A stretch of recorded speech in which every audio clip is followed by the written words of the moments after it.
Yeah, it was crazy. It was sort of like, oh, this is what it must be like for Mick Jagger. Man, what's happening, man? You got Marshawn Beast Mode Lynch, Doug Hendrickson, and Gavin Newsom, and you're listening to Politickin. June on the beat. June on the beat.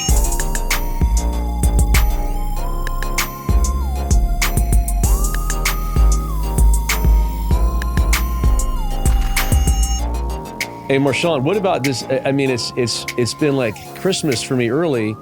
The greatest coach of all time, our good friend of the program, who many people don't realize that you and Bill are good friends. Bill Belichick. Bill Belichick, the head coach of the North Carolina. I mean, Marshawn, what's your thoughts on that? Man, that's crazy. That is crazy. Considering we just talked to Grump and Edelman. And Edelman said he 100% guaranteed that he would get back into coaching. Well, here's my thought. People are like, why is he doing this? This is crazy. But like, at the end of the day, like we always say, we're on borrowed fucking time. And so if your coaching's in your blood, you think Bill's going to sit around the condo in Florida and just chill? Yeah, but the bigger go back question, to coach. Of course he wants to coach. And he said that. He said, they said, why do you want to do this? He says, better than a job. He says, I love what I do. But what about all those NFL teams that were likely? I think a lot of them missed the boat. I think that. But we were talking about Bloody Monday a couple of weeks ago on the podcast. It's coming. It's coming. It hasn't even come. And then all those opportunities present themselves anew. Every one of these head coaching jobs. I think the problem is the perception on coach is that they think he's going to come in and have his own people do his own thing instead of being open to possibly work with others, et cetera, which is I'm not saying it's the right move. Yeah. I'm saying it's short-sighted on these owners because it's the greatest coach of all time. Okay. Yet you're going to hire an assistant, you're going to hire a coordinator, defense coordinator, offense coordinator versus Bill. I think it's crazy. But I think he said, so you're telling me, Marshawn, you think this is accurate, that he wasn't likely going to get an NFL coaching opportunity, and that's why he jumped at UNC? I just don't think it would have been in the conditions that he would probably want it. So, Marshawn, the question is, these youngsters, how will the youngsters deal with Bill, the college kids in the transfer portal, wanting more money, going to him for money? Do they want to play for him? How do you think these guys are going to react as far as the young guys in today's culture? I mean, it's going to show a lot. It's going to show, with those youngsters, like, is they really in it for, to be the best player? Or if they just in it for a bag. And a lot of that shit is going to show because we're just talking to a lot of players that play for him. Like he no fucking joke when it comes to, playing ball. Tough. So if that's not what you about, then you probably not going to make it over there. Most definitely. But he gonna weed out. And I mean, you look at, he take late round drafted individuals and he go build super teams with them. So I mean, it's in him to do it. And then I mean, just the fact that he'll be able to get exactly the kind of players that he want, then that shit just will take care of everything. Because once you buy into the program, then it's hard to be beat. Which is why I think he has so much success. Especially with the guys that he had. It wasn't like he had a team full of fucking superstars. He took guys and then turned them into superstars because they bought into his program. Well, now look, the college is like an NFL system, Gavin. You have a salary cap of $12-13 million. You got to spend 100 players. And so you now have to figure out what value to put in the quarterback, the running back, O-line, transfer portal guys, all that stuff. So Bill can manage this now because he's got that NFL mindset. Yeah, as it relates to the cap. And he spent a lot of time at University of Washington with my client Jed Fish. Yep. His son was coordinator up there to learn what to do. But this brings me back to one of the greatest stories. By the way, what? That Washington experience may explain a lot of this. 100%. Like not overstated. Yeah. Because it was interesting. You were telling me this time last year how much time Bill was actually spending up there. Yeah. And hanging out, walking around, engaged. That was kind of an early And he got clue. to know it and he got to like it and all that. Interesting. Yeah, I didn't even think about that in the context. But by the way, for our audience, one of the great stories, I don't know if you remember, Marshawn, a couple years ago, we leave at lunch and it was me, you, and Coach, and we get in the car, and I'll never forget. I think I'm in the very back seat, and you and Bill are in the front seat, And Marshawn looks at Bill and says, Coach, I fuck with you. And he's like, no, I really fuck with you. And Bill looks at him and he's like, Marshawn, I fuck with you too. He's like, no, Coach, you don't understand. I really fuck with you. And Bill's like, dude, and it was a love fest between Marshawn and Bill. And I think Marshawn, correct me if I'm wrong, you then said, Coach, by the way, you do owe me one of these rings. Yeah. Yeah, you owe me one of these rings. Remember that? I do remember that. I do remember that. It's hard. People that don't know Belichick don't know what a great guy that he is. Great guy. And I mean, you see him on, and even the way Marshawn was describing him, if you're not bought into the program, you're out of the program. It's one thing on the field when he's coaching, that's sort of a different Bill Belichick, but off the field, there's not a nicer guy. If you're in Bill's orbit, he's family. Like for whatever reason, Bill and I have gotten to be very close, and I was always one of the only agents he ever dealt with and communicated with. But if you're not in that orbit, he can be a scary motherfucker. Do you remember, speaking of family, you remember we had, and this is one of my great memories. We're at the Super Bowl. You and I were there together. Yep. Belichick is there. He's sitting to my right, and Pat Riley sitting to my left. Yep. And we're watching the 49ers in Miami, and had Belichick and Riley, who have more Super Bowl and by the way, rings. The greatest hedge fund guy of all time, Paul Tudor Jones. Yeah, well, of course. I mean, that was the reason we were like the Mount Rushmore of people. And Mount Rushmore of people. But the Mount Rushmore of experiences, every single down, Belichick was calling the play. Yeah. Literally whispering over to Riley and I saying, they're going to do a pass. I'm like, damn, do a pass. I'm like, and then it's second and long. He goes, running. I'm like, it ain't going to be a running play, coach. He goes, running. Like, predicted every single damn Well, Gavin, play. you that was probably one of the most unique chairs ever. I mean, you're sitting between combined, 13, 14 rings? It's or crazy. Maybe more between Belichick and Riley. And Riley, you know the funniest part about that too? Riley gets up and there's someone next to us. And the guy, as Riley leaves, he comes over to me, says, hey, man, just wanted to introduce myself. My name's Sam. I said, hey, Sam, my name's Gavin. He goes, man, it must be so cool to have Pat Riley as your dad. It's like, what? He's not my father. I guess it's the hair, man. It was the hair.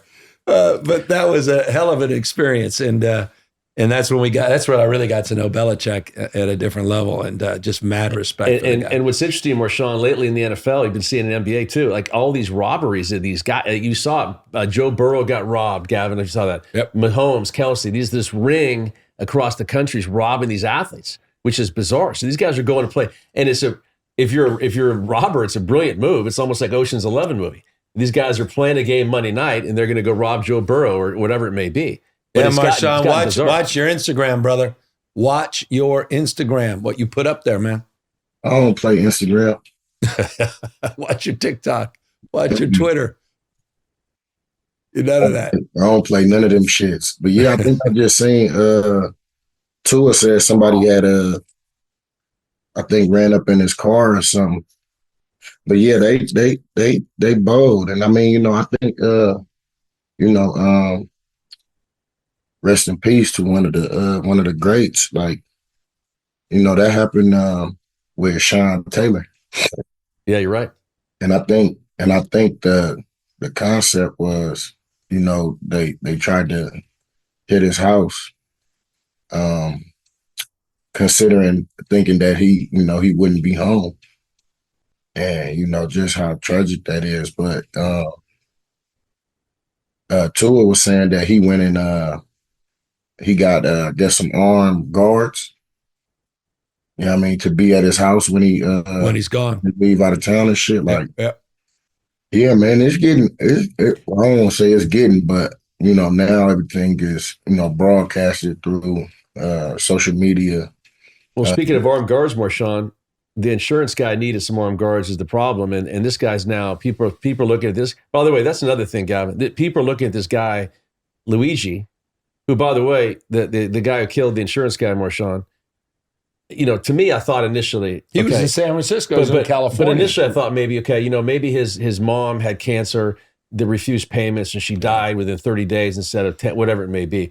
None of that was actually there. People are lauding this guy like he's a hero, which is really crazy. Well, they hate the insurance companies, and they hate the fact that insurance companies deny so much coverage, and people are dying on their watch. And there's a lot there, but that doesn't excuse someone from being assassinated, someone being killed from behind. It absolutely doesn't excuse a horrific act. But yeah, no, everything about that disturbed me on every damn level. I mean, there's plenty of time and plenty of ways to focus on insurance abuse. And I take a backseat to no one. I happen to be governor of a state that's the only state in America that's provided universal health care, regardless of pre-existing condition, ability to pay, or your immigration status. It's controversial, but the fact is we're doing it at a whole different level than any state in America. So I have a lot of opinions about big insurance companies. So the healthcare stuff, is that screwed up? Because yeah, it is completely screwed up, and in every way, shape, or form. But that's not the way you highlight an issue by assassinating a guy who's got 2 young kids in the middle of the street. No, so now you got a 26-year-old kid who's going to be in jail the rest of his life. Yeah, and then he's got and his life's completely destroyed. So nothing about this. There was some weird punditry around this, and people sort of romanticizing this. There's nothing right about it. Everything was wrong about it. By the way, Marshawn, they say, Marshawn, this guy's gotten over 20,000 letters from women that want to like marry this guy already in jail, which is bizarre. No, he's been there 3 days. Well, he's going to be there 30 damn years. Well, 30 years. Well, we'll see. Maybe more. So what was, you said he was the insurance guy. What was his, This guy just went right out there and assassinated a 50-year-old young executive of a big insurance company. For which insurance? Was it United Healthcare? United Healthcare. Yeah. United Healthcare? Oh shit. But then all of a sudden he's, some hero to some folks, I guess, on the Uber left. I don't even understand. And on the Uber right. The world we're living in right now goes to the point of people going on your Instagram. Yeah, but you can say this better. You could say, I'm going to go, I want Roger Goodell taken out because people get CT from football. You can say that people own coal mines and they have bad lungs. I mean, everybody in this whole industry, I don't think this. I can personally vouch for a half dozen people that I know have now security that never had in their life. Really? Because they think they're on somebody's list and they're not. They got a target on their back. But they just think because of the nature of sort of the classism, that's everything. It's not just classism. It's just there's something else going on underneath. By the way, speaking of that, did you guys watch that Brett Favre thing? I did. Did you watch that, Marshawn? You missed that, Marshawn? Mm-mm. Well, it's Brett Favre and Mark Gastineau, and Gastineau approached Favre at like an autograph show. You know, about the sack thing, about Strahan's sack, and he was emotionally pissed. Yeah, and it got so bad, Favre had to actually leave. Yeah, and not talk to Gastineau anymore because it said it ruined Gastineau's life because it would have been the sack record. It would have been, it stood for 20 years. And, poor Strahan's getting put in this thing. And Favre did take a dive. Let's be honest. He didn't want to take Strahan's hit, which was arguably understandable, but that's just me. Brett Favre a tough motherfucker. So when you say, he didn't want to take Strahan hit, Brett Favre a tough motherfucker, man.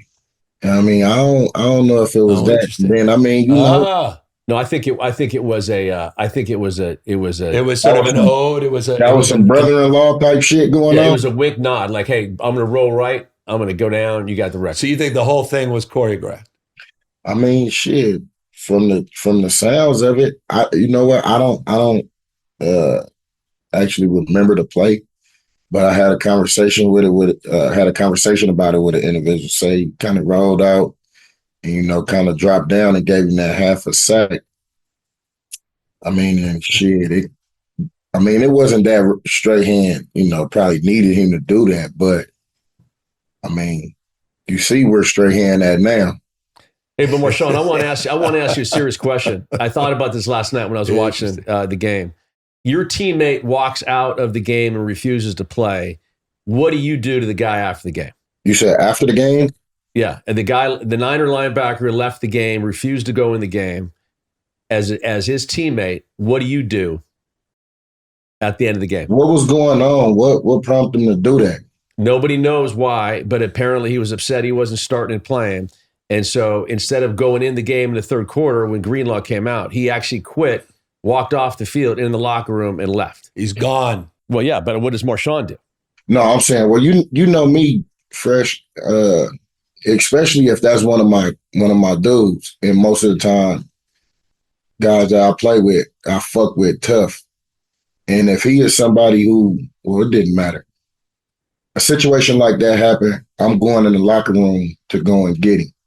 Mm-hmm. Right. I mean, come on, bro. At least we gonna do is we're gonna finish this motherfucker out together. And then, you feel me?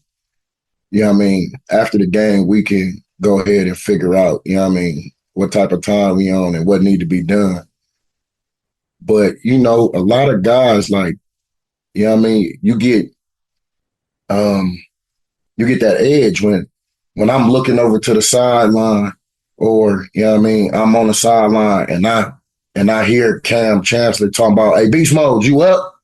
Yeah, I'm up. Like, that kind of get me going. And to see one of my guys, you know what I mean, just walk off the field. Now, if I'm not aware of the situation of what's going on, yeah, for sure. I'm going in the locker room telling brother, hey, let's go finish this shit out. Then we figure this out when we get done. That's the beauty of Marshawn. Well, that's an open-ended question that any of his players, any of his colleagues go in. But the beauty of out. Marshawn is going to reserve judgment until he finds out what's going on, bro. Well, the Niners, why did you leave? The Niners didn't reserve any judgment. They're getting rid of this guy. Yeah, they can suspend him. Yeah, I guess suspending, and then they're not going to rid of him. He's going to be. Well, if you suspend him, then you don't have to pay him. You can go after signing bonus. Yeah. If you cut him, then he gets everything. Yeah, can't put up with that, man.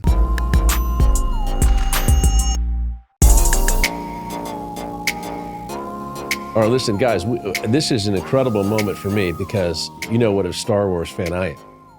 Are you an actual Star Wars fan? How can you not be? I've seen it probably 47 times. Okay. Only 47? And not only that, you know, we have out of Oakland, I can't name the athletes, but we have, you know, Tom Hanks, and we got obviously Marshawn Lynch, and we have all these people, but we also Oakland, California. Oakland, California. I mean, this guy is one of the most iconic people in the world today, and we're blessed to have him. Gavin? The one, the only, Mark Hamill. What's up, Mark? Hi, guys. I'm a proud product of Oakland, California. Who else was from Oakland? Well, I'm getting a fist pump from Marshawn, so maybe he's from Oakland too. Yes, sir. He may be the next, Mark, he may be the next mayor of Oakland. The way things are going. Yeah, man. Marshawn, if you don't, Mark, I do remember when Marshawn did not stand for the anthem. I think you liked his that back in the day. Am I right?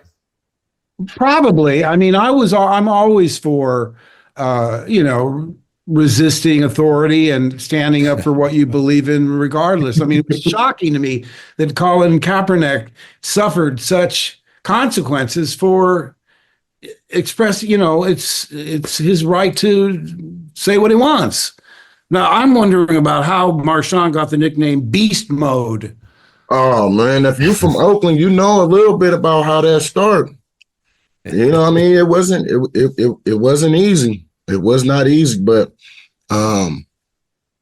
it started off as man child, and then it kind of evolved into beast mode. That was a little more fitting. I should be clear now. I was born in Oakland, but I was like 6 weeks old when we moved. My father was in the Navy. I was the middle of 7 kids, and I went to 9 different schools in 12 years. God damn. Yeah, from kindergarten to 12th grade, and I graduated Yokohama High School in Japan. So, and it was always coast to coast because it was Navy. So it'd be like Oakland, Annandale, Virginia, San Diego, Pennsylvania, San Jose, Williamsburg. You never the Midwest, always coast to coast to coast. Did you pick up Japanese when you were out in Japan? Well, when you're there, especially when we lived off base, the first summer we lived off base, they move you on base, everybody speaks English, including the Japanese. So I learned more in that first 3 months off base. And if you don't keep it up, I'll turn on a Japanese television station and I'll start remembering phrases. But if you don't keep it up, you can't. I was never conversant. I couldn't discuss politics in Japanese. I could tell the taxi driver, wait here, turn right, that kind of stuff. And Mark, what age did Luke Skywalker come to be? What age when that started? How old were you? I was 24. So 24 years old, here you are, one of the most iconic characters of all time. I mean, how was that? That had to be insane. Well, you try and ground yourself, because you haven't changed. Everybody around you is going nuts. Yeah. You're sort of at the center of the hurricane, but it was crazy. I mean, I eventually snuck into the back of the theater to see it with an audience. I couldn't believe it. I mean, it was like a party there. They were bouncing beach balls around, and who knew? Where was it, by the way? Where were you? What city? What theater? Do you remember where you were? Yeah, I was here in Southern California, and I think I snuck into the back of wherever it was, like at the Egyptian, somewhere on Hollywood Boulevard. Maybe, no, it was at the Grauman's. It was Grauman's Chinese. You remember? In fact, the day it opened, May 25th, 1977, they picked me up to go dub the 35 millimeter prints, because only the 7 millimeter prints were in, I think, 16 theaters when it opened. Can you imagine? Nowadays they open up in 1,000 theaters. So they're driving me in. I was in Malibu, and I said to the driver, "Can you drive past Grauman's Chinese?" Because there was a huge argument at Fox on how to promote it. And because of that, it opened with no poster. There was no poster. They put photographs from the movie outside, but it took a while to get a poster. What shocked me was when we drove past the theater, there were lines around the block. Yeah. Now, I hadn't seen any ads on television. Usually on Saturday Night Live or, those kind of programs, they want to get the young audience. I didn't see any ads. I can't say for sure there were none, but I didn't see any. And I thought to myself, well, this is going to take a couple of weeks for word of mouth to get around, because science fiction is usually very dry and serious, 2001 and so forth. And this thing was, funny. It was, like a fairy tale. Remember, those are the days of Rocky in 76 and Star Wars. I mean, these were like massive movies back in those days. I was in the front row in Corte Madera, California. I'll never forget. I was 10 years. I mean, I was literally 10 years old. Corte Madera. But we were in the center of the universe because we're kind of felt the Marin vibe, because Lucas being out in Marin, sort of felt the Bay Area thing. So you kind of felt it was like your own personal, discovery. Totally, yeah. Which you'll never forget. But the lines were the thing I remember the most. It's no surprise George stayed in Marin County. He's not comfortable in Los Angeles or Southern California. And it's a wonderful place to work. I mean, when I go up there, it's just because everybody's so happy to be there, at Skywalker Ranch. By the way, Mark, speaking of where, because place matters right now. Malibu, Franklin Fire.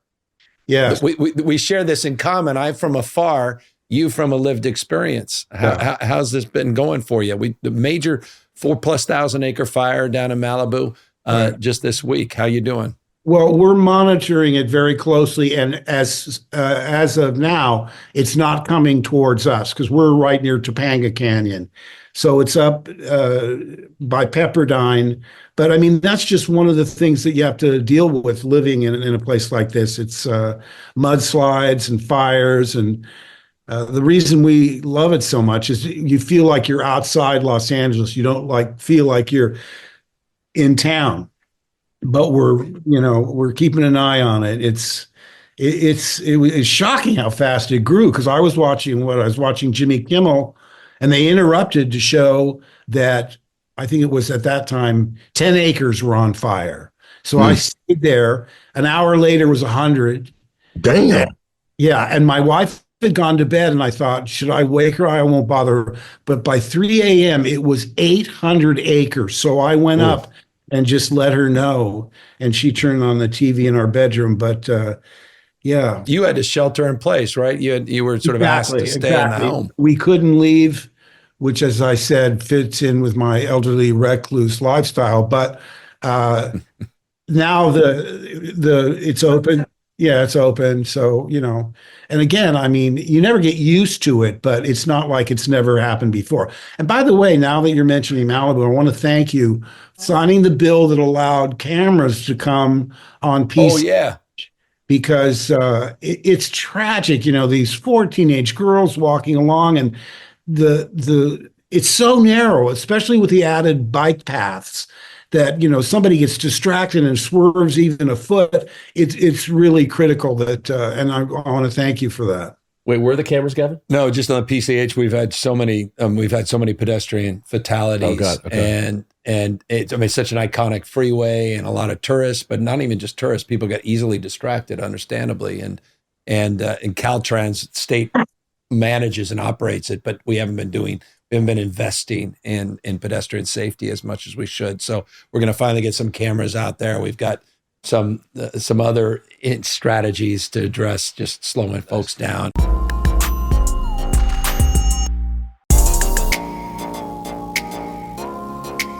Hey, Mark, I appreciate you asking about the beast mode. I always love the story, too, of how someone got there. Like, I've known Gavin for 30 years. He's my family. Like, I know how he got here, and Marshawn's been my client, and I know how he got there. So as a Navy brat like you were, take me through really how you got from that traveling around 12 cities and 9 schools, whatever it may be, right, to become Luke Skywalker. Take me through how you got there. Well, I came to Los Angeles. My parents thought I was crazy. They said, we don't know anybody in show business, and we don't know anybody who knows someone in show business. There's no connections. There's no way that we can see this happening. Because my game plan was, well, I'll go to New York. I'll get a job as a waiter or a taxi driver and start auditioning. That's the only way I knew, because I read a lot of books about people and how they got started. And that was my game plan. But my older brother, Bill, was getting married in Los Angeles, and I came to be the best man. And at that, you talk about luck. I mean, his best friend was an artist named Michael Franks, who had written a musical that he had hoped to bring to Broadway. And it was the summer of '69. And he had known me growing up because they'd been friends for years and years and years. So he said, you can be in it. You don't even have to audition. I have a part for you. So I did that. And one of the girls in the cast had a father who was in the music business. He worked for Neil Diamond. And he, after a performance, said, if you're serious about this, I could probably introduce you to some people so you could get an agent. So I went around to all the offices and I did 2 scenes. I did a monologue as Snoopy from Your Good Man, Charlie Brown, to show comedy. And I brought his daughter, the castmate, Lauren, in to read with me for, the subject was roses. I played the Martin Sheen part to show drama. So after about 6 of those, an agent took me on. That was the summer of '69. He wanted to start sending me out. And I said, but no, if I don't go to college, I'll get drafted. And I didn't have any money, but luckily as a California resident, I could get into LACC.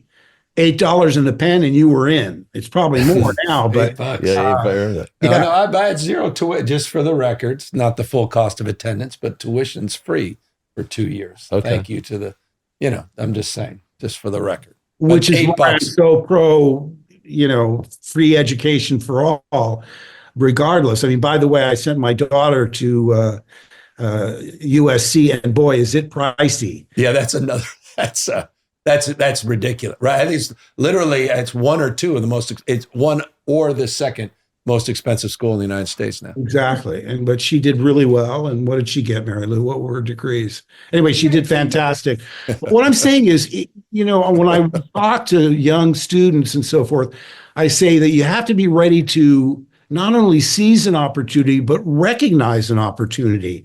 I said, go do dinner theater. It doesn't matter what the status of the production is. You just got to get on stage. You have to get out there. So I majored in theater arts, and he would send me out.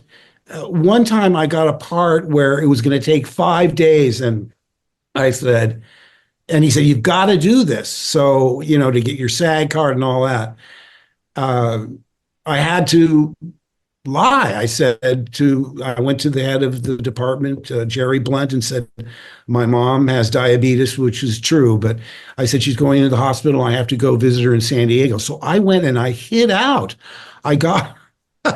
It's crazy. But what I'm saying is, by the second summer I was there, I got my union card. I had 4 credits.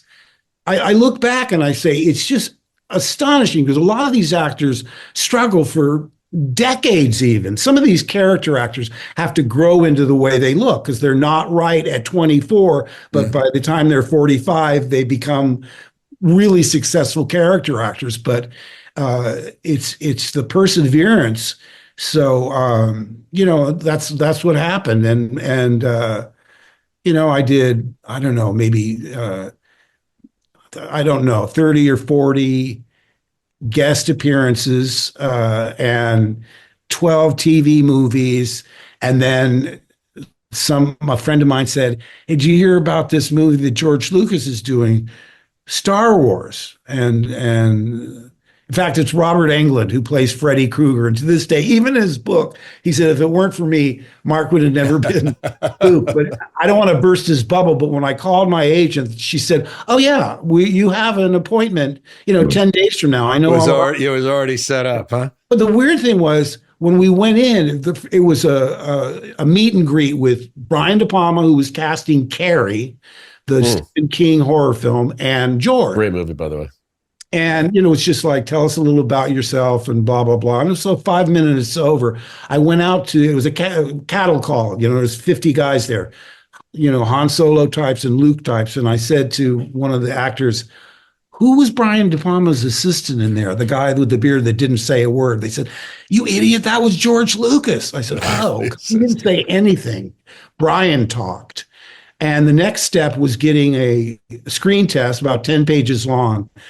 What I'm leading to, when I got the part, you see, I hadn't read the script. I read the one scene, and you couldn't make heads or tails out of it. I said to Harrison, who I tested with, I said, you were in American Graffiti.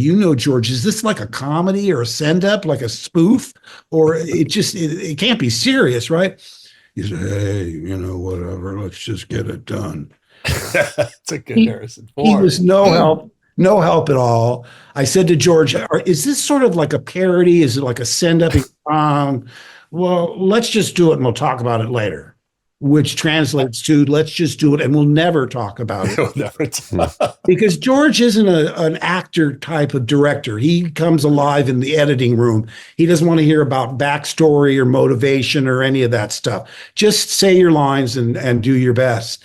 But what was astonishing is when I finally, because, there's a line in the screen test, thank God it's not in the movie, to show you how difficult it was to make it sound like it was natural dialogue spontaneously coming out of your head. Because at one point, Harrison said, hey, kid, I've held up my part of the bargain. The minute I get the chance, you and the droids, I'm dumping you and moving on. And my line in the screenplay was, but we can't turn back. Fear is their greatest defense. I doubt if the actual security there is any greater than it was on Aquilier's Sullust, and what there is most likely directed towards a large-scale assault. Huh? I mean, you could make sense of it. Fear is their greatest defense. Yeah, the Death Star is intimidating. I doubt if the actual security there is any greater than it was on 2 made-up planets, Aquilier's Sullust. And what there is most likely directed towards a large-scale assault. Yeah, like an armada, but we could slip through because you're like the size of a penny. But again, how does any of that make sense? Hold on, you wasn't just reading something right now? No, I've remembered that line for nearly 50 years because damn, I couldn't get it out of my head. And when I read the screenplay, which by the way was called The Adventures of Luke Starkiller, as taken from the Journal of the Whills, Saga #1, The Star Wars. And my name was Luke Starkiller into production. In fact, I read on the call sheet, when I rescue the princess, I had filmed it. She said, aren't you a little short for a stormtrooper? I go, what? Oh, the helmet. I take the helmet off. I'm Luke Starkiller. I'm here to rescue you. So we had filmed that, and I got the call sheet, and I saw that scene was on there again. I said, what's up with that? They said, oh, well, they've changed your name. I said, to what? And they said, to Skywalker. I said, Skywalker? Oh, my God. It's like Firewater. I mean, because we have just gotten used to that name. And I thought I could use a little macho in my name, and given my character, he's such a wimpy little farm boy. But I had just gotten used to Star Killer, but they said they polled all the women of ages 18 to 35 don't like characters with kill in their name. With kill in their name. In fact, they had a little contest on set because at one point George was told that the focus group don't like the word wars. So Mark, here you are. You're doing this movie. You probably have no idea where this thing's going. None. Correct? No, but actually, tell me, no BS. Deep down, you're like, this thing's going to be a flop. I mean, did you feel that way, or just it's a paycheck, or what did you feel? No, I asked Carrie and Harrison what they thought, and they were sort of non-committal. And I remember telling Robert Watts, the production manager, the first person I met when I went to England and went to the studio. He says, "What do you think of this little endeavor we're about to embark upon?" And I said, "I think we're on a winner, because here's why. At that point, it was only $7.5 million. It later went up to just under $9 million. But so I did the math and I said, we only have to make 25 to get in, get our money back. And I thought, this thing is so funny and whimsical. I said, it's not science fiction. It's like a fairy tale. You've got a farm boy, you've got a pirate, you got a princess, you got a wizard. It's a fairy tale dressed up as science fiction. And I said, and it's effortlessly feminist. I said, how about the princess? She's not a damsel in distress. And as she takes over her own rescue, grabs the gun from Luke and Han, and says, you call this a rescue? Give me that gun. I said, that kind of thing, because women overall are not the biggest audience for science fiction. But said, I just think it's so different. I said, and I was a kid, I was a Famous Monsters of Filmland kid. I loved all the black and white Universal horror films. And so this was right up my alley. I loved science fiction and fantasy. So I was predisposed to like it. And I said, even if I wasn't cast in the movie, I'd still love this movie no matter who played Luke. But not everybody felt that way. Like I say, even to the point where they were about to release it, Fox didn't really believe in it, and we had no poster because one segment wanted an entertainment voyage beyond your imagination, far beyond, and the other campaign was sort of like Little Rascals in Outer Space, but they couldn't merge them. So $9 million to make. What's that gross now after all these years? I'm curious. I don't know. 11 billion. I don't know. 11. Yeah. Oh yeah. You definitely from Oakland. Yeah. I don't really know. I mean, it's a lot of money, but for a while, I think. I remember an ad where they had R2-D2 with a fishing rod pulling Jaws out of the water. Spielberg said, congratulations, George, who was replaced Jaws as #1 film of all time. But it's been surpassed many, many times since. I don't know how many, but, Mark, did you know how many there would be? I mean, was there a contract option when you did the first one for the subsequent ones? Exactly. So when we signed, if it were successful, we were required to do a second and a third. And that was one of the reasons I wanted it to be successful, because it was so much fun. I have to tell you, we just laughed all day long. I mean, it was, especially my fondest memories are on the Death Star with Harrison and Carrie, because by the time of the second one, we all separated. I went off to a swamp planet with Yoda, and I loved working with Frank Oz. He's still one of my closest friends. But I'd see, all the other actors walking in the other direction. Hi, guys. I mean, it was very isolated on the second one. It was the call sheet. I'd be the only human being on the planet on the call sheet. Me, robots, a puppet, various snakes and lizards. So Mark, you're now the heyday. You're in the 70s. You're in your mid 20s. You got the biggest hit in the planet. and you're single, LA. I mean, how was that life back then? I mean, that had to be pretty. I mean, I know your wife's in the other room. You want to give her all, but I mean, that had to be a fun time, right? Well, it was a different time. You know, I did fine before that happened. I mean, you know, when I was doing the Texas Wheelers, a TV series for Mary Tyler Moore, I mean, there would be all these beautiful actresses that were extras. And I mean, you know, and it was like 74. So when that happened, yeah, it was crazy. It was sort of like, oh, this is what it must be like for Mick Jagger. But I met my wife. She was my dental hygienist, and I cleaned her. She cleaned my teeth, and you know, we're still married. What is it now? 45 years, honey? Yeah. Congratulations, boss man. Yeah, fingers crossed it's gonna work. Jeez, it's good. When you started, did you know that it would be as successful as it is now? Like, of course not. I mean, I thought, like I said, I remember specifically saying, and I was talking about the original, not the remake. I said, this thing's going to outgross Planet of the Apes, which at that time had made like $40 million. And I believed that. I said, not only will it, one of the reasons I thought it would be successful, even without a poster and no commercials, I said, people like me, there are so many people like me that will go see this just because of the genre. And then word of mouth will kick in. Oh, but it's funny and it's this and that and it's scary. It's all these things. So I was fairly confident that it would be successful enough, at least to make the second one. Did I think it would go supernova? Of course not.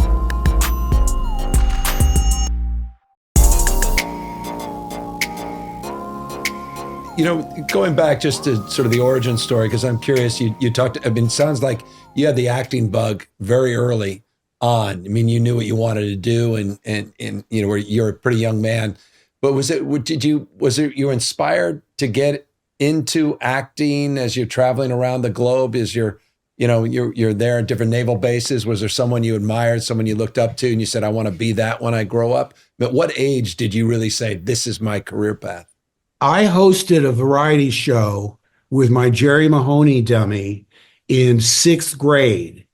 And I realized what all ventriloquists must realize is that you can say really obnoxious things and blame it on the dummy. So I was able to insult the cafeteria food. And don't say that about Mr. Gagnon. He's a nice man. Yeah, he makes me gag. Oh, don't be so terrible.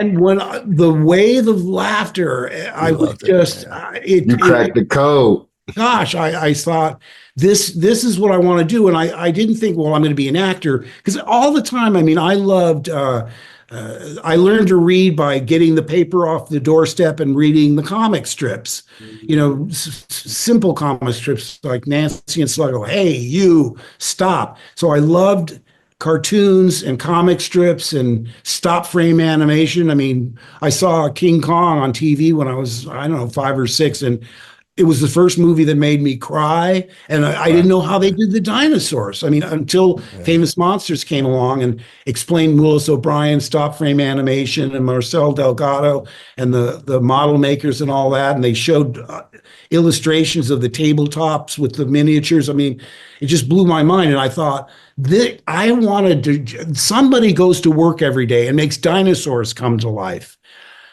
I want that job. I mean, I didn't really think of much as, and I remember seeing Clarence Nash, this distinguished man in a suit and tie on the Walt Disney Sunday night show. And he steps up to the microphone and does Donald Duck. Again, I don't even know if I'd started school then. It just blew my mind because in those days, you just think of cartoons as, you know, they just arrive full blown. But I thought somebody goes to work every day, kisses the wife goodbye and pats the kids on the head and goes and he does Donald Duck and they pay him for that. And I did a terrible Donald Duck, but I was always putting on shows, puppet shows and imitating people. I could make my brothers and sisters laugh by imitating relatives and so forth. And so I always had that performance gene in me, but I also was pragmatic. I thought, well, I don't know how to go about doing it, but I don't have to be in the show. I just want to be near the show. Because again, Disney would put on these shows where they'd say, it's the making of Darby O'Gill and the Little People. And he would show the camera crew and wardrobe and the carpenters and all these things. And I would think in my mind, I said, well, I'm not a bad cook. If I can't be in, I could be a caterer for sure. So I just knew that I want to be, in a business that the escapism business. And Mark, take me through. So you're doing these movies, and again, I mean, you're the biggest star on the planet, Luke Skywalker, et cetera. Take me through after that. Was there some years where it's like you were pigeonholed as this guy, and did the call stop coming at times, and immediately things dry up? I mean, take me through some of the rejection part of it and the struggles you faced. Okay. The business I'm in, when you do something well, they want you to do the same thing over and over again because it's been proven to be profitable. And Mary Lou just said, Amadeus, when I couldn't get character parts, I went to New York where they will have open auditions. You can just audition for things. So I auditioned for Amadeus, and Sir Peter Hall said, we've offered it. Who was it? Colin Firth? Whoever, he was a British actor that they wanted, but they couldn't be sure that he could get his green card. So they put me up in a hotel. This is why I know they were serious.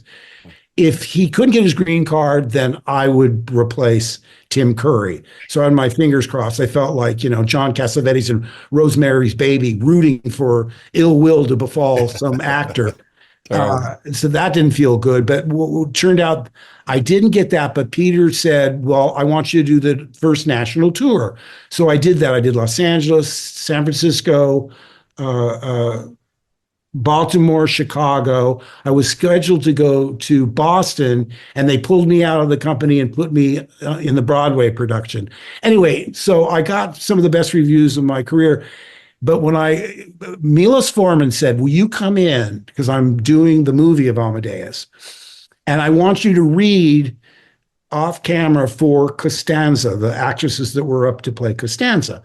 So, of course. So I get in, I'm doing that, and between auditions for all these young actresses, I said to him, I've played Mozart, and I wonder if you'd be willing to consider me. He laughed and he said, oh, no. No one is to be believing that the Luke Skywalker is the Mozart. There you go. And I thought, well, I get that. And at least he was honest with me. So it removed any sort. And I thought Tom Hulse did a great job in the movie.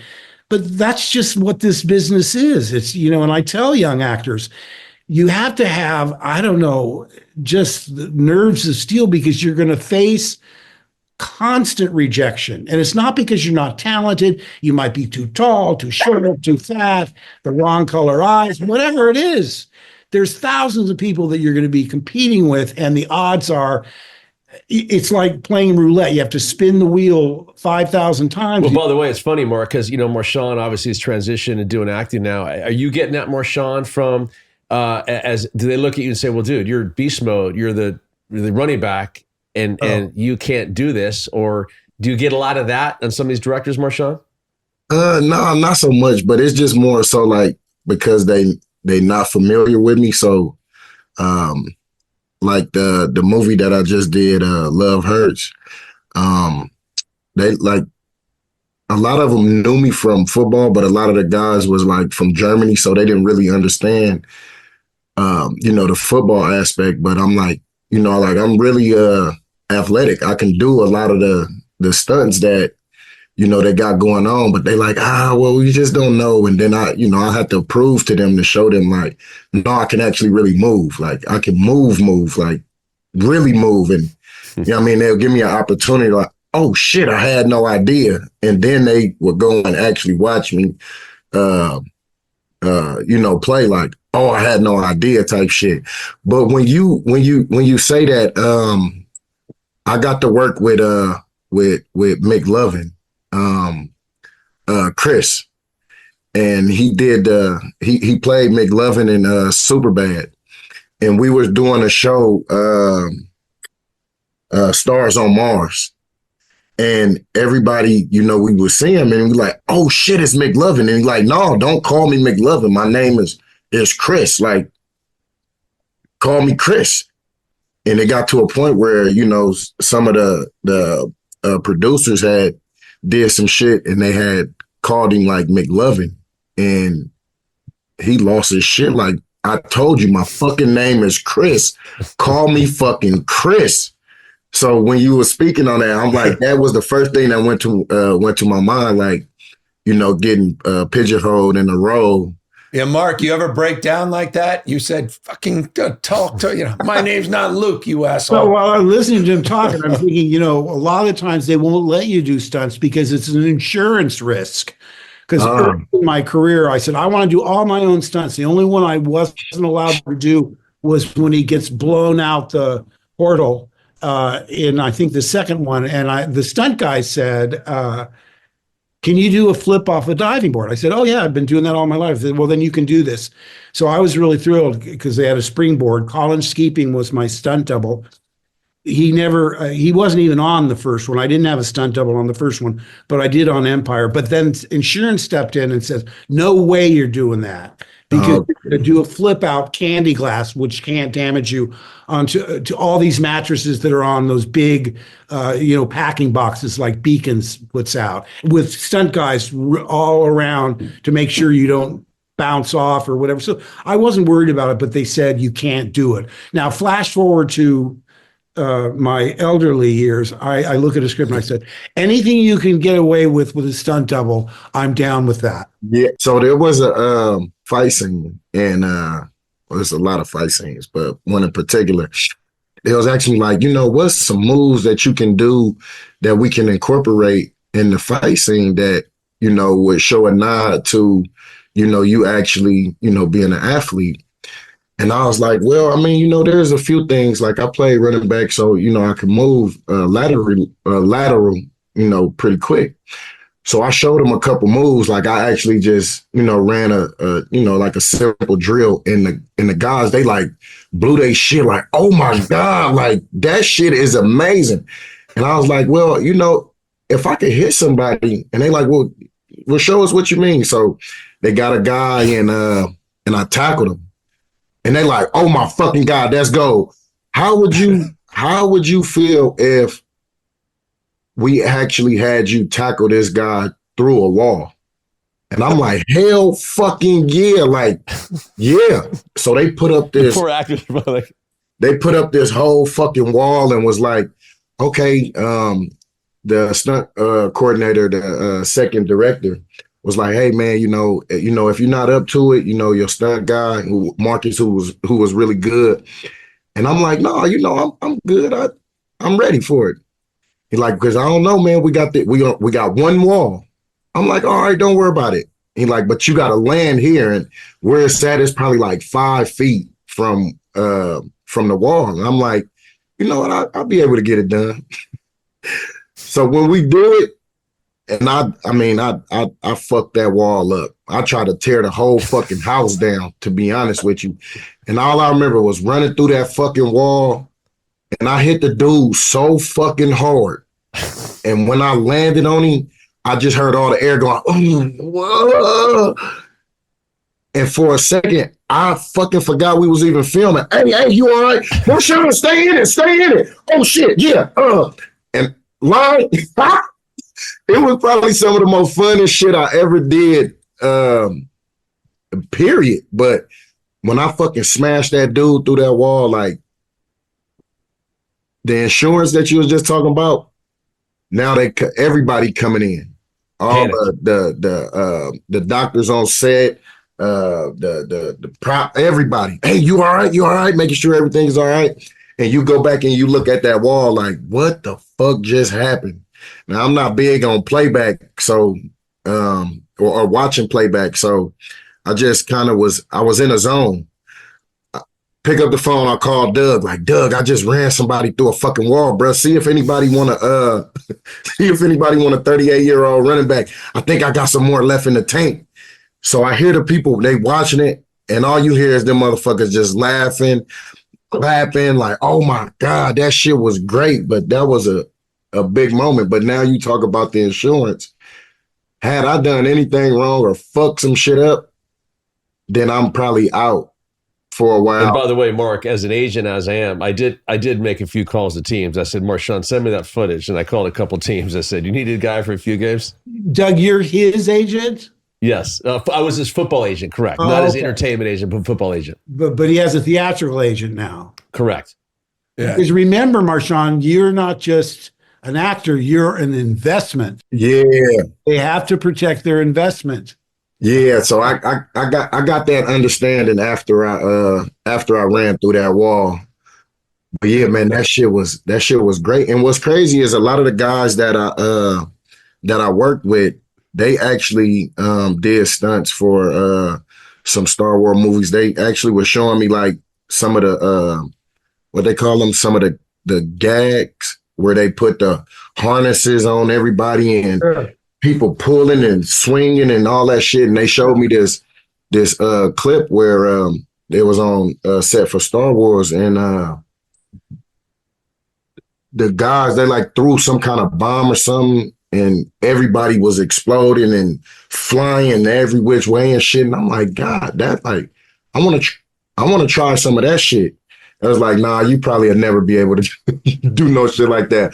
One, because you big than a motherfucker. Like, I don't know how many people we would have to pull you. But when you start talking about the insurance and then being a liability, it kind of made sense. But in my mind, I'm like, oh, I run through people and run into people. Like, that's how I made a living. Hey, Mark, let me ask you a question. I see the brotherhood of and athletics and sports, and I'll go back and I'll use Marshawn's example. You know, when they won the Super Bowl and he sees the players he played with and the love they have for each other and the kind of the respect, and when they see each other after years, and whether it be a social setting or a reunion or whatever. So when you go back and see Harrison Ford now or George Lucas, do you guys like have that special bond? Like, dude, we did something like crazy, out of this world good. 40 years ago, 50 years ago, do you kind of have that bond where you see each other and it's kind of like that love as an athlete might have with a teammate? Absolutely. And not just with those movies. I mean, it's a community and we all support each other. I mean, whether it's television, movies. I remember I was telling you, I went to New York to try and get character parts. And one thing that really changed my career is I read in, the Comic Buyer's Guide that they were going to do an animated Batman. And I saw the writers and producers they were putting forward. And I said, oh my gosh, this is clearly going to be a step above the Saturday morning, Super Friends version. This looks like it's going to be intelligently written. For once, they were getting people, instead of, hiring people that had never done the character and they read The Best of Batman over the weekend and start writing a script on Monday, they were getting people that had decades-long experience with not just that character, but all the, comic book characters. So I said, I'd love to audition for the Joker. And no, I said, I'd love to audition. I wanted to play a villain that had never been done before. Clayface, Two-Face, whatever. But they said, you have an audition for the Joker. I said, oh, it's a little too high profile. Jack Nicholson was so great. Cesar Romero. Anyway, the only reason I think I had confidence was about 2 months earlier, they cast Michael Keaton as Batman. And all the fanboys lost their minds. Oh my God, he's Mr. Mom. He can't be Batman, blah, blah, blah, without seeing him play the part ever. So what I'm saying, in that atmosphere, I said, if you think they lost their minds over Mr. Mom playing Batman, how are they going to feel about Luke Skywalker playing the Joker? There's no way they can cast me. So normally you go in, and if you want the part a lot, sometimes your anxiety can get the better of you. They can sense a neediness that makes them uncomfortable. You're off your game because you're nervous or whatever. Here, I thought, well, since there's no way I can get it, I'm going to make them sorry they can't hire me. And I just let it rip. And had the greatest time of my life. And what happened was it really turned my career around in the sense that it opened up doors in the voiceover world. And the voiceover world is one of the most talented subsets of show business. And everywhere you go, if you do your job and you're on time, you're not a prima donna, you get accepted by the Broadway community, the off-Broadway community, and so forth. So, once I started doing various parts other than the Joker, I was very quickly accepted by people that I admire so much.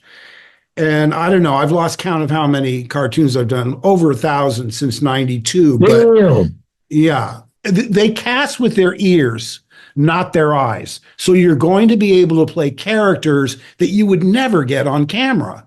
And, I never got to do dialects until I did voiceover. Then I could do Australian, I could do Cockney, I could do whatever, because unless you're Meryl Streep, if they want an Australian, they'll hire an Australian.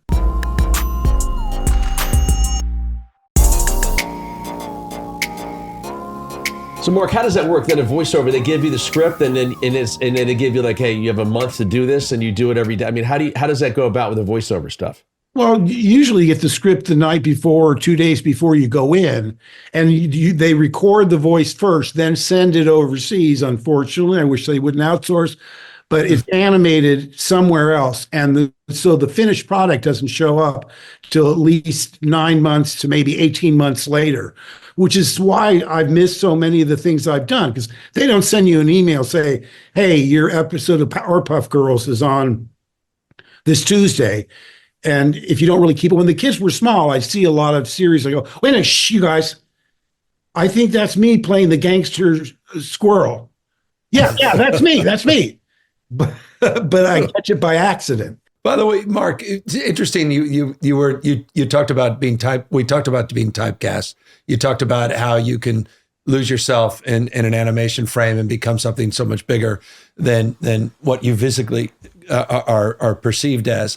But were you, by definition, attracted to the villain character even before Joker in order to express your desire to be more than what you were typecast for? I mean, was that the impetus for trying to find that contrarian frame? It must have been, because I'm so pure and one note. But I thought the best part was Darth Vader. Now, he's only in the movie maybe 12 minutes, but in terms of impact and gravitas, that's hard to top. But, I have to tell you that recently it's on Netflix now, Mike Flanagan, who I was a huge fan of from The Haunting of Hill House, The Haunting of Bly Manor, Midnight Mass, and so forth. I was a huge fan. He requested a meeting with me. He came over to the house with Trevor Macy, the producer, and pitched me The Fall of the House of Usher. And he was wanting to hire, it's this criminal family. It's, he puts reality into his fantasy so you can relate to it. The Usher family is making billions of dollars on Ligadone, which is killing hundreds of thousands of people. You go, oh, it's the Sackler family. Yeah. I get that. So he grounds it in reality you can relate to. And I was asked to play this amoral, soulless sociopath lawyer who covers up he's the lifelong attorney for the Usher family. He's just pure evil. And when I read the script, I thought, oh my God, I don't have no idea how I will approach this. But if Mike thinks I can do it, I've got to do it. So I agreed. And it was scary because, normally you have some concept of how you should play this character, what the script requires from you to make it all work. And it's a big ensemble cast. I'm a supporting player in like this, and that's typical of Mike's projects. He has all these wonderful actors who I had already admired. I thought, I just want to meet these people because a lot of them I'd never seen before. Henry Thomas I'd seen, but 12 of them I'd never seen before. Anyway, It came very late in the game, but once I got to pick the wardrobe and figured out, well, this is a guy that gets out of the bed in the morning. When he gets out of the shower, he's going to just wipe his head once and not do any product. So I said, cut it short enough so it's not sticking out, just short enough so it lays down. Then I found these glasses and I found the hat. And I looked in the mirror and it wasn't me anymore. It was Arthur Gordon Pym, who the other characters refer to as the Pym Reaper. So the last element that came, we went to do the first scene on my first day of work with Madeline and Roderick, the brother and sister that are the head ushers. And I didn't plan this, but when I started talking like this. Well, we tried to contact him, but he won't return our calls. Because I wanted to impart this deadness in him. And later in the morning, when Mike walked past, he said, love the voice. And I thought, I'm home. Because you have the blessing of your director, and Mike Fimignari did the other. He did 4 and Mike did 4. But I mean, it was the first time I ever got to do, I did atypical roles all the time in voiceover. I mean, you play all these different gangsters and, well, like I said, a gangster squirrel. But this was the first time I was ever get to do it on camera. And I'm really grateful for him. I formed a real bond with him. And I've got a movie coming out that he directed based on a Stephen King novel called The Life of Chuck, which comes out when? In May? And I'm thinking, wait a second, these two titans of horror, Stephen King and Mike Flanagan, I'm expecting the script to be, the horror epic of all time. It is the sweetest, most poignant. It is not horror at all. It's the story of a boy named Chuck. You see him at 4 different stages until he grows up to be Tom Hiddleston. And I'm telling you, they showed it at the Toronto Film Festival. I'd seen a screening at Mike's house, but I saw it with an audience, and I can't tell you what elation I felt, because they loved it. They laughed. Everything. It's so, I said, I don't know how you're going to promote this, because it's completely indescribable. You just have to see it to believe it. But Mark, the greatest thing about you, which I love and I appreciate, is that you're the epitome of you live to work instead of work to live. We just talked about our good friend Bill Belichick, who's coaching again. You don't want to retire to a fishing village in Portugal or go to Anguilla and sit on the beach. You're working more now than, it's insane what you're doing, which is incredible. So you love what you're doing, and this is what you want to continue doing, correct? There's no shutting it down for you. I mean, I have a movie out now, The Wild Robot. I'm the voice of Thorn the bear, and which is getting all kinds of awards. Yeah, congratulations, Mark. Next level. Yeah. I mean, last year I was a voice in The Boy and the Heron, which won the Oscar. This time they're talking about an Oscar nomination for Wild Robot. And next year I have 3 things coming out: The Life of Chuck, which I told you about, The Long Walk, which is based on a Stephen King novel, another Stephen King. This one really is horrific. In fact, when I read it, I was just so turned off. I said, ugh.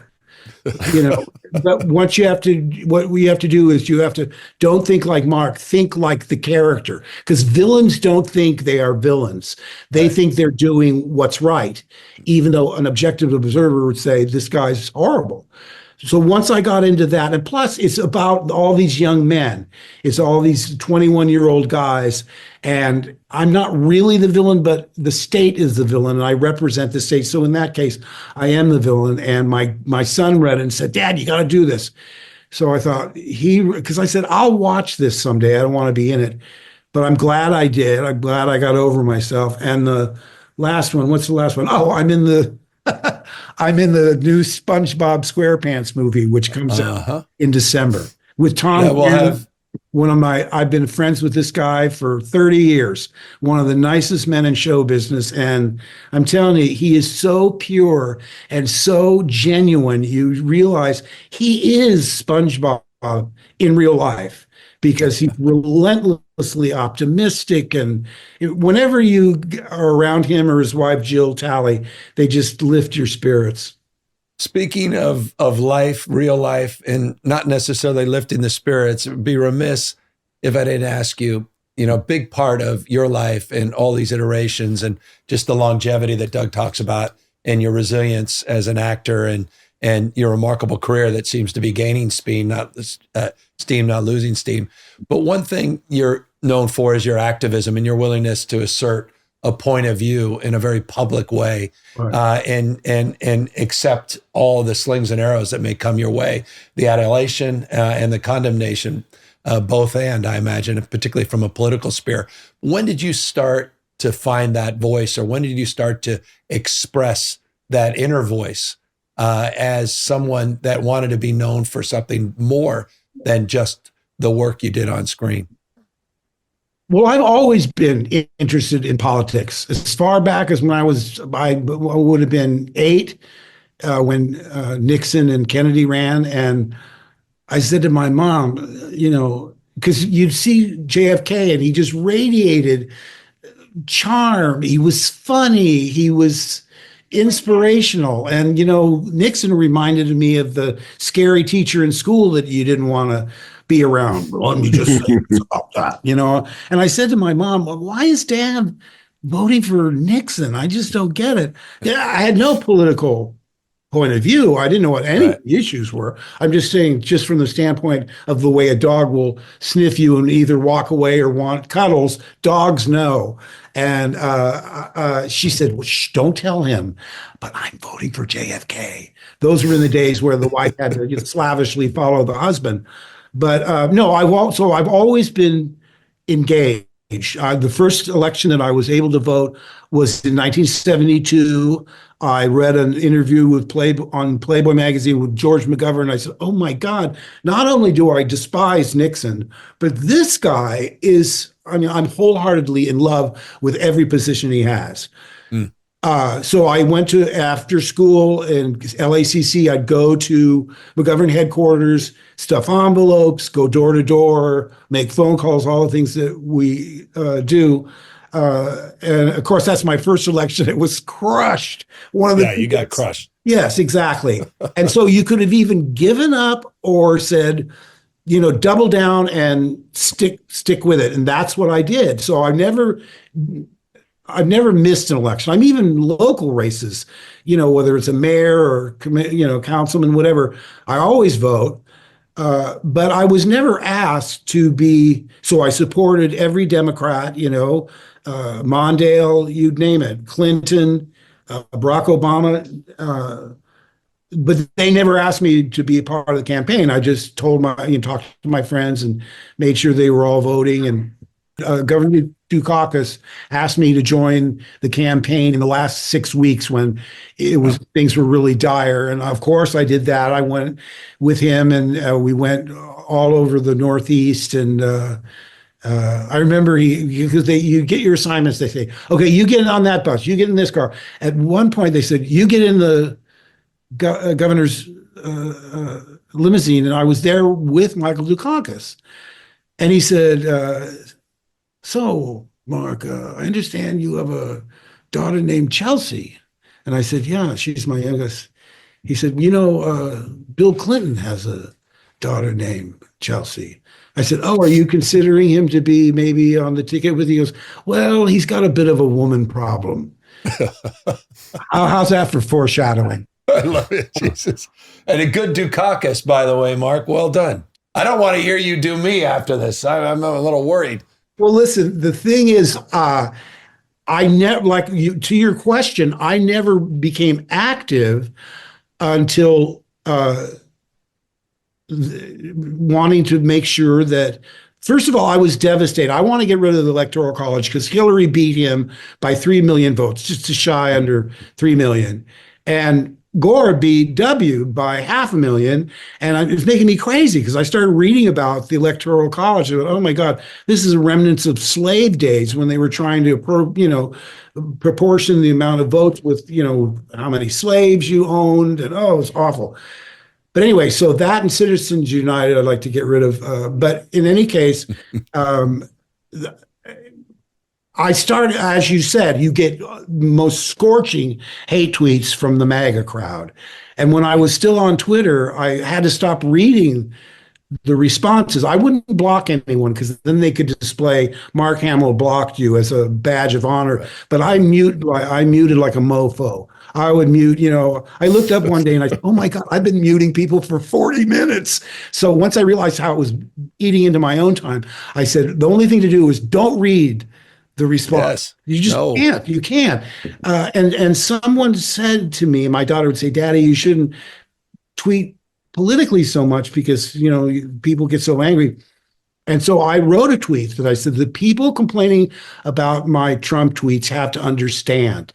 I love my country and I feel it's my patriotic duty to oppose this sociopathic, I forget the other word, whatever it was, with every fiber of my being. And that's the way I've been. I thought, I do feel it's an obligation. And who cares about your career? People say, oh, well, it's hurting your career because you have to appeal to the whole country, not just half the country or 45% or whatever the MAGA crowd is. But I said, in the grander scheme of things, who cares if I lose a part in the movie because I hate the orange atrocity? I do, and I want people to know that. So that's what I've done.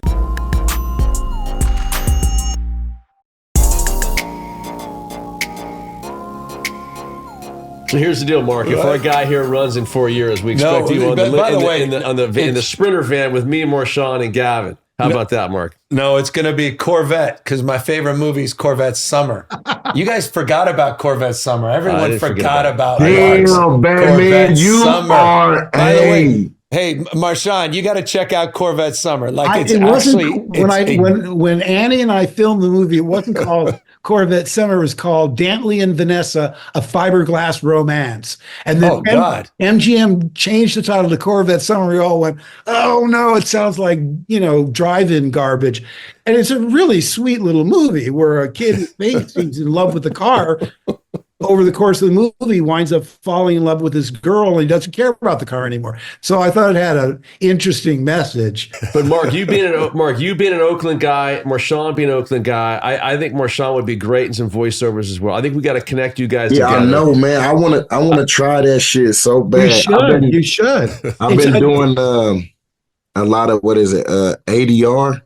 Yes, additional dialogue recording. Get the 3 beep beep. Beep, beep, beep, beep. I'm in on the 4th. Yeah. What I'm saying, Marshawn, if you go into voiceover, see, they're not going to look at you and say, he's typed. They're going to listen to your voice. And if your voice is right, you're going to get it regardless of how you look. So, and not only that, but voiceover is the ultimate lazy actor's dream because you don't have to memorize lines. You read it. You can come in looking like hell because they don't see you. I said, where's this been all my life? When I and the checks cash, right, Mark? Yes, and I'm in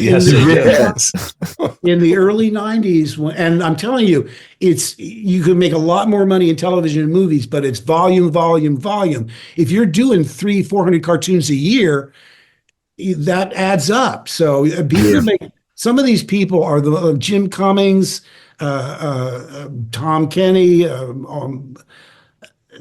Rob Paulson. These are the most famous people you've never heard of. But we've heard from, is what you're saying. Yeah. Because we're hearing their voice over and over and over again. And it's the best of both worlds because, you can be anonymous and go anywhere you want. If I go to, the last Star Wars thing I went to, there's dealers there, not fans, dealers, because memorabilia is such a big deal. They get your signature on a poster, the value. Oh, can you imagine walking with Mark into a Star Wars convention? Are you kidding me? And they follow you all the way to your car. I've been followed home where they stop at the red lights and run to your car during red lights. They followed me all the way to the base where I turned to go up the hill to where I live. And I got out of the car and said, look, you guys, please don't follow me all the way home. And it's like a nuisance. I mean, I remember when I was a kid and I saw A Hard Day's Night, I went, oh, that's what I want. You know, the Beatles, they were being chased down the street and girls were clamoring for them. And it just seemed like, I watched it recently. I'm thinking, what a horror movie this is. They have no life. They go from a car to a studio to a car to a hotel room. It's just like, oh, it's horrible. And, you know, you don't want to be ungrateful. And I do love the fans.